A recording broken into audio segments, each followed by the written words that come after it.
Welcome to Tommie Frazier's X's and O's, presented by Towers Productions.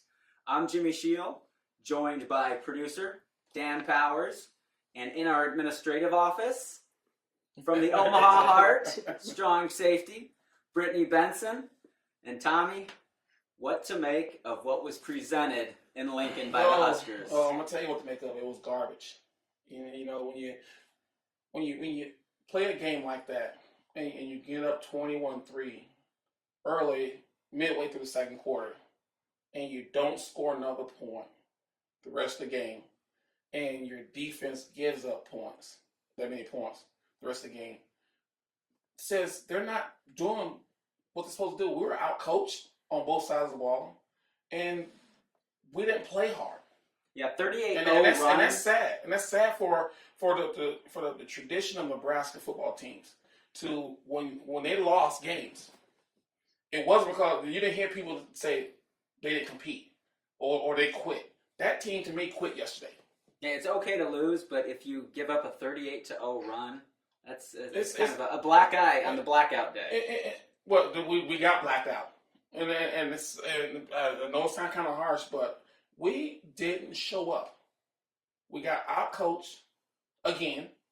In a big game, what we will call a big game, versus another national power. UCLA is a big school. I don't care what people say. They're higher ranked.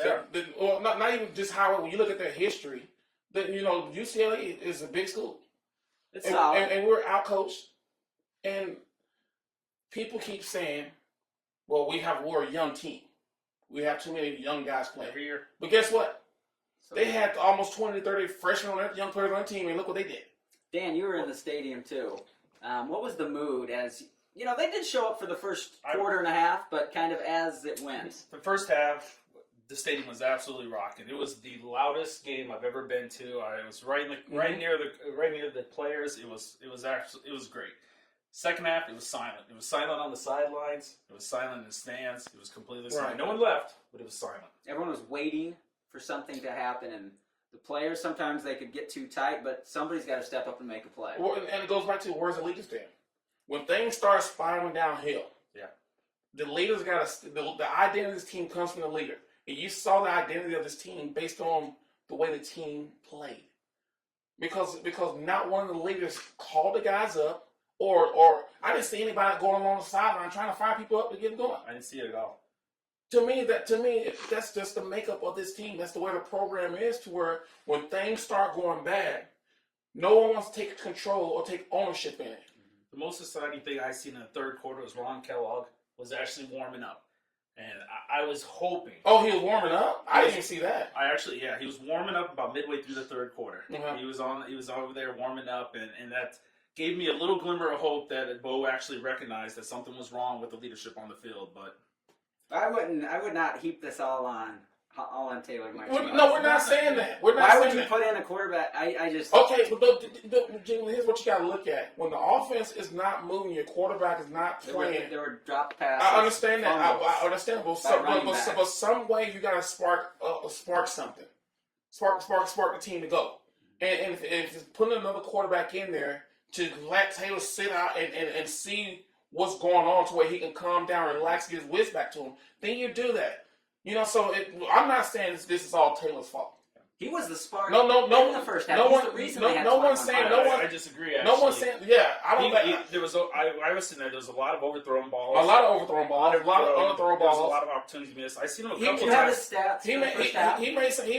He made some good throws in the first. But how many times did he lead the team down the field on long drives? He didn't. And you can say, well, Taylor didn't play well. Taylor didn't play well. Take away his running. They But knew that that. opened up other things. Come on, Jimmy. We've been saying this for 4 years. You start taking away his running game, you can control it. That's what they did. That's what they game planned for. And when he did run the football, he ran very tentatively. I remember one time he got hit. Well, that's what I was going to ask you about. I see It's this Well, he's not perfect. But, He's perfect. but I don't want to see anything and let anyone think that Taylor is a fault. No, because there's enough blame If to everyone go played around. as well as Taylor, that would have been a shootout to the end. I don't think so. I really don't think so. And I'm not here's saying he why. was MVP, but he played well in the Well, first yeah. half anyways. He did? What game were He you threw looking at? 3 touchdowns in the first 20 minutes of the game. Okay, credit 3 to wide touchdowns, but receivers once for again, it goes back to, did he have to drive the length of the field, or did he just, a couple of touchdowns, he just threw it up and the guy made a play?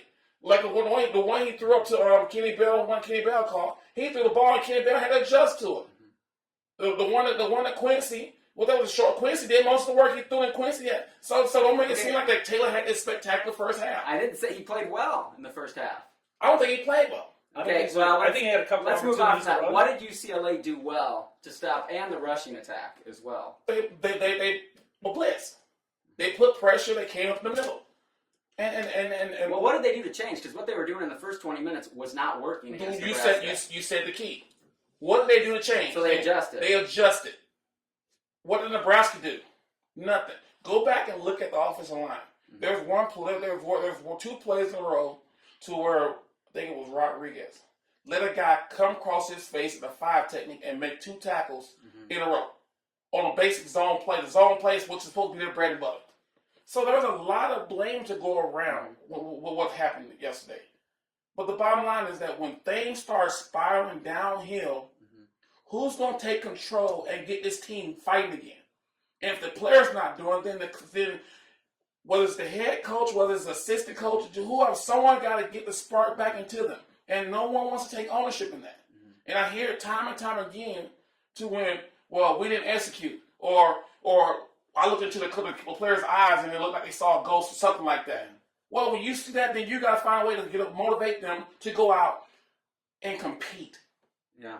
And that's the bottom line. That's the bottom line. They didn't compete for 4 quarters yesterday. And that's you sad. see that kind of from the top down, and Bo hasn't had captains until this year. So are people afraid to maybe take that leadership role? And a lot of times, people make superficial changes. Now, they have captains, but in Bo's program, they really haven't had that position. It's been Bo and everyone else. And now he's trying to have captains. Quincy Ananwa, I think he's a leader, but he can only do so much. Jason Ankra. I look at it like this. You should have 2 defensive captains and 2 offensive captains.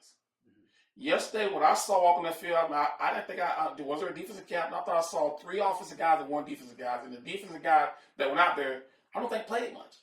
Well, they have 3. Yeah, they have 3 offensive captains: Long, Ananwa, Taylor, and then Ankra. So at the end of the day, when you only have 1 guy trying to lead the whole defense, something's wrong with that. We knew that. Hey, Christian Peter, I seen Christian Peter is going to lead from the defensive line side, and Tony Veland was going to lead from the secondary and seven side. We knew on offense that Aaron Graham was going to lead from the offensive line side, and Gilman was going to be the other guy that would lead that way. Even though I wasn't a captain, they looked at me as a leader, as a captain. But you gotta have that 1 guy can't lead 11 guys and be effective. Wonder, Bo, history has shown when somebody's spoken out, they've also been They've been kind of pushed to the back. So I look at Turner, and he might have said things he shouldn't have, but when he spoke his mind and he stood up and said what he wanted to say, he was punished. Yeah, and then you can't be that way. And the makeup of this team is a firm. You can't change it overnight. You can't change, but this is something that's been going on for 6 years. Yeah, but it's not overnight. Yeah, the makeup of this program right now, the players are afraid to speak out simply because they don't want the repercussions that's going to happen to it.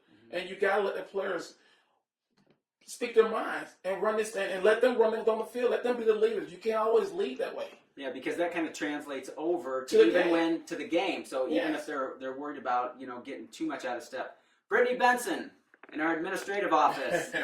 Anything from HuskerArmy.com? We got some questions kind of tied into what we're talking about. Yes. All right. Absolutely. All right. And so a few things that the fans are looking at is we covered on leadership. Who is that person that needs to step up? Who do you guys think is that one person? You mentioned Quincy Taylor. I thought like Josh Banderas, really, when you heard those names that were coming up, I mean, that's a freshman that's going to make an impact. You know, what you have though as a true freshman who's not being so he's out there playing and having fun. He hadn't gotten sucked into, well, I can't do this. Maybe he is the guy. I don't have a problem with that. If he goes out there and play and leads that way, or if he then be that way. But if it's natural, if it's natural, comes to. But there's got to be some player on that team that takes his team, well, they say, bull by the horn, and lead this team when things are going well, and when things are going bad, and when your leader, who everyone thinks said, or your best player, Taylor Martinez, says in the media, and the press comes out the game, well, when things started spiraling downhill, we didn't know how to stop it. And this is coming from your starting quarterback. Well, you want to know how you stop it? Go out there and compete even harder. Make plays. Don't let it happen that way.